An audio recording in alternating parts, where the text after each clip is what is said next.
L'égalité des sexes dans le contexte du changement climatique était au cœur d'une rencontre initiée par l'ONG SUCO.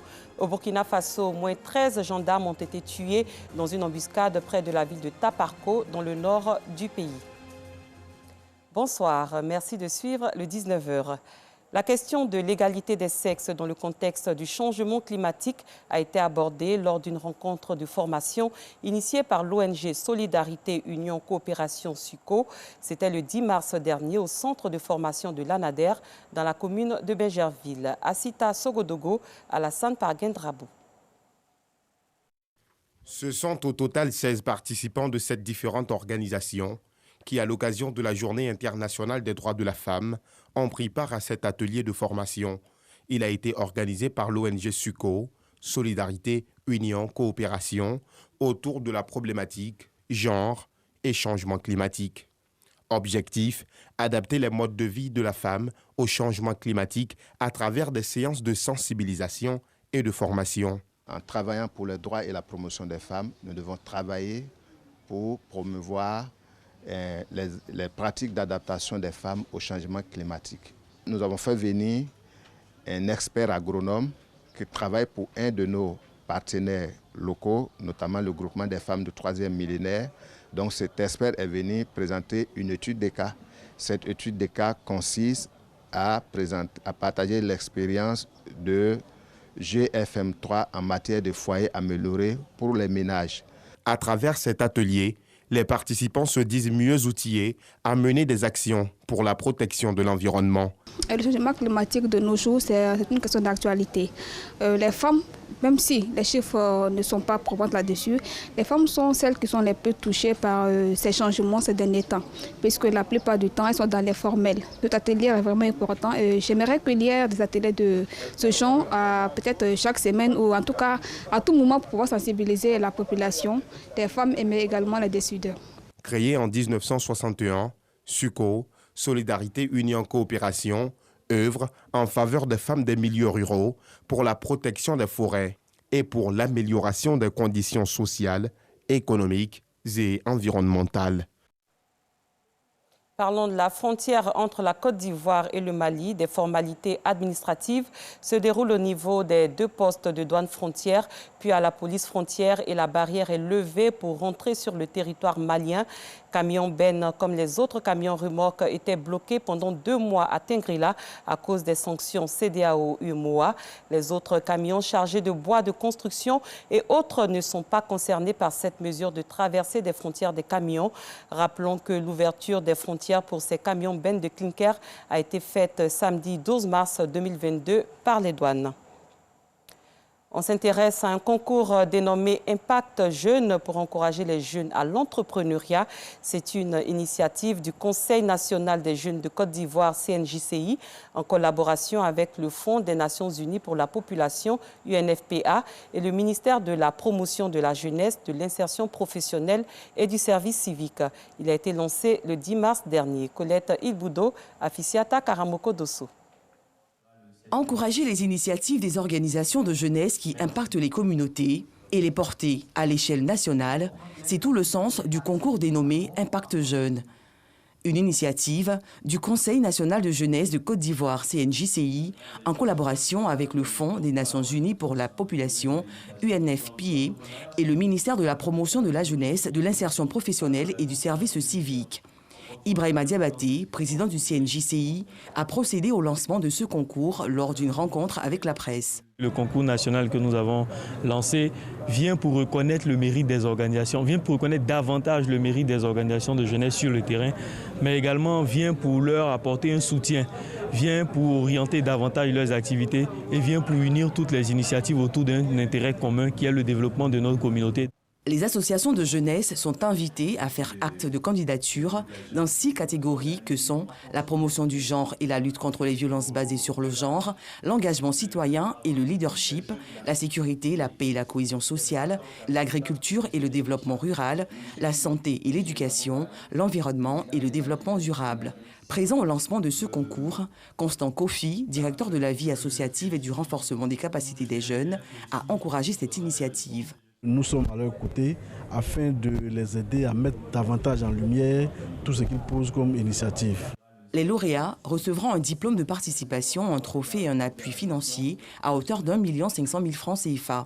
La remise aura lieu le 12 août 2022 à l'occasion de la célébration de la Journée internationale de la jeunesse. Dans le domaine des médias, 16 organisations féminines viennent de mettre en place un magazine dénommé Clamant Mag. Ce magazine devrait, selon les initiatrices, être un relais des actions des femmes en milieu rural et aussi les former sur les connaissances de leurs droits. Alassane Parguindrabou. Ce magazine de 68 pages traite essentiellement de questions féminines. Il est intitulé Clamant, beauté en langue baoulé, et aura pour mission de valoriser la femme, tant sur le plan spirituel qu'intellectuel. À l'initiative de Clamant Mag, la coalition des organisations unies, un regroupement de 16 structures féminines. Nous avons des femmes qui ont du talent, qui sont dans les régions, mais par manque d'informations, par manque de moyens, ne sont pas suffisamment connues. Et nous avons donc décidé de démocratiser l'accès aux médias en mettant en place ce magazine. Mensuel, gratuit et en ligne, le magazine Clamant est financé par les femmes, membres de la coalition, et vivra aussi de publicité. Un grand pas dans la reconnaissance et la valorisation des droits des femmes, selon la marraine. Ça montre bien qu'à côté de leurs ambitions de pousser les causes des femmes en zone rurale qu'en zone urbaine, elles ont aussi à cœur d'impacter véritablement et de mettre en lumière des femmes. À l'occasion de cette cérémonie de lancement, le journaliste et ancien directeur de Fraternité Matin, Honora de Yedagne, a prodigué des conseils aux femmes présentes. Moi, je suis tout simplement venu leur dire qu'après avoir lu le magazine, je n'ai pas senti des femmes en colère. Je n'ai pas senti des femmes qui sont sensibles à cette Côte d'Ivoire qui est gagnée par différents mots et qui s'élève contre ces mots-là. Et je les invite donc à s'imaginer, à se penser comme des femmes d'engagement. La rédaction du magazine Clamant est constituée des membres de la coalition, formés par des journalistes professionnels. Une plateforme pour concrétiser le plaidoyer des producteurs de cacao auprès des décideurs vient de voir le jour. C'était lors d'un atelier de renforcement de capacité des organisations de la société civile et des producteurs de cacao. Une rencontre organisée par Inades Formation Côte d'Ivoire en partenariat avec Inkota Network. Clément Beaucoup. Premier producteur mondial de cacao, la Côte d'Ivoire exporte la majeure partie de cette matière première au lieu du produit fini. Un manque à gagner qui fait que les producteurs ne peuvent vivre décemment du fruit de leur labeur. Pour permettre aux planteurs d'être au même niveau d'information, une plateforme des organisations de la société civile et des organisations de producteurs de cacao est mise en place pour le renforcement de capacité de ses membres. La plateforme pour nous était la bienvenue. Elle est venue au moment où l'Union européenne était engagée dans la mise en œuvre d'une nouvelle réglementation concernant le cacao. Et vous comprenez que le petit producteur qui est assis au village ne comprend pas ce qui se passe. Donc il était important que nous, en tant que leurs représentants, nous soyons formés et avoir aussi l'information. Donc cette plateforme nous a permis d'avoir cela. Renforcer les capacités de la société civile ivoirienne et des producteurs est vraiment un objectif que Solidada veut atteindre et c'est pourquoi elle s'est impliquée dans cette plateforme. Nous avons une plateforme WhatsApp sur laquelle nous relayons l'information et nous échangeons sur l'actualité au niveau de la filière cacao. Initiée par Inades Formation en collaboration avec Inkota Network, la plateforme œuvre pour le bien-être des producteurs. Le cacao, on l'a dit, ça préoccupe 6 millions de personnes du monde rural pour lesquelles nous travaillons.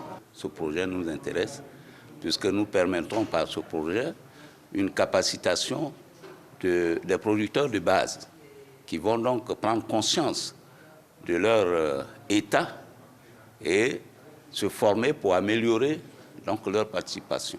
En Côte d'Ivoire, le volume de fèves de cacao pour la campagne 2021-2022 attendu à plus de 2 millions de tonnes, pourrait chuter selon un rapport mensuel de l'Organisation internationale du cacao. Les cadres de la mutuelle de Koulikro au département de Biankouma planchent sur le développement de leur localité. Ils ont tenu récemment une rencontre au cours de laquelle ils ont décidé de renforcer leur union. Anicette Konon-Blessing.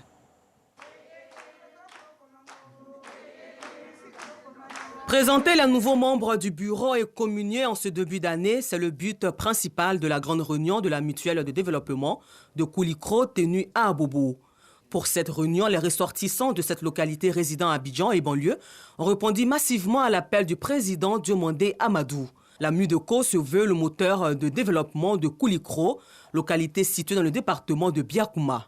Fonctionnant sur fonds propres, la MUDECO a déjà posé plusieurs actions sociales au profit des populations de Koulikro dans le domaine de l'éducation et agricole. Le président Diomandé Amadou et les membres de son bureau entendent donc continuer à participer à l'amélioration des conditions socio-économiques des populations du village. Au cours des prochains mois, ils comptent renforcer le plateau technique du centre de santé, l'adduction en eau potable, les infrastructures scolaires, le réseau électrique et téléphonique. Un mot de culture, l'art comme moyen d'expression de la cohésion sociale. C'est une exposition de l'artiste peintre Jaco Bleu. Elle a eu lieu récemment, on en sait plus avec Alassane Paguin-Drabou. L'art et l'esprit, voilà le thème que développe l'artiste peintre Jaco Bleu à travers cette exposition. Il veut, avec les couleurs et les images, renvoyer l'image d'une nation réconciliée. Je fais une exposition de peinture spécialement avec une installation. Donc il y a 34 tableaux et une installation d'art. C'est une exposition d'abord personnelle et individuelle. Et ces moments de retrouvailles là sont des moments de cohésion. Parce que dans les fêtes, on oublie les problèmes, on oublie les animosités et on se retrouve. Venus le soutenir, les amoureux de l'art ont apprécié ses œuvres et saluent l'engagement de l'artiste pour le maintien de la paix. La fondation qui a pour mission l'art, vous voyez culture, éducation, entrepreneuriat, a décidé de soutenir les artistes que nous avons confiés à l'artiste pluridimensionnel que Jaco Bleu. Donc il essaie de nous faire des choix. Il y a des artistes déjà connus qui exposent, il y a des talents qu'on révèle. Mais pour cette première exposition de l'année, c'est l'artiste Jaco Bleu, spécialement ses œuvres qui sont exposées ce jour. J'aime bien aussi Jaco Bleu comme artiste parce qu'il est quelqu'un qui est dynamique et qui est capable de s'exprimer sur ce qu'il fait. Nous sommes là au nom de Madame la ministre pour lui traduire toutes ses félicitations. Quand on parle d'artistes de renom, Jaco Bleu est une signature. Et je pense que ce sont des ambassadeurs au niveau de la Côte d'Ivoire pour la promotion de l'art de Côte d'Ivoire. Jaco Bleu entend organiser des cadres d'échange dans les jours à venir pour évoquer la question de la cohésion sociale. À l'étranger, au moins 13 gendarmes ont été tués le dimanche dans une embuscade près de la ville de Taparko, au nord du Burkina Faso, au nord du pays. Les forces de l'ordre étaient en mission de reconnaissance et de sécurisation de l'axe Taparko-Tougouri lorsqu'elles ont été attaquées par des individus armés. Plus loin, au 19e jour de l'invasion de l'Ukraine, ce lundi, une nouvelle session de pourparlers entre responsables russes et ukrainiens a commencé sous des auspices plus positifs que les précédents. Sur le terrain, le conflit s'est étendu ces derniers jours à l'ouest de l'Ukraine, alors qu'autour de Kiev, les combats font toujours rage. Un immeuble résidentiel et l'usine aéronautique Antonov du centre de la capitale ont été touchés par des bombardements qui ont fait au moins 2 morts. Fin de cette édition. Merci d'avoir été des nôtres. Très bonne soirée. À demain pour un autre journal.